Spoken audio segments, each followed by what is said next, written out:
সাতটার সময় আসবে কি এলাকার বাতাস এই যে বেশি তাই না গাছ গাছ এখানে সবুজ গাছ গাছালি তো পাহাড়ি এলাকার মতো রামু রামু ফায়ার পার্সেন্ট দিল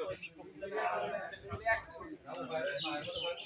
আমার লাগে এক গলি বল আর কান্দা গলি বলতো তো এক কান্দা কুন্ডার সরি কুন্ডা এক কান্দা হচ্ছে পুরোটা সহ এটা গাছে ঝুলতেছে আর এক সরি হইছে হলো একেবারে যে একটা পার্ট গাছের সাথে একটা পার্ট লাগে 12 14টা যে 14টা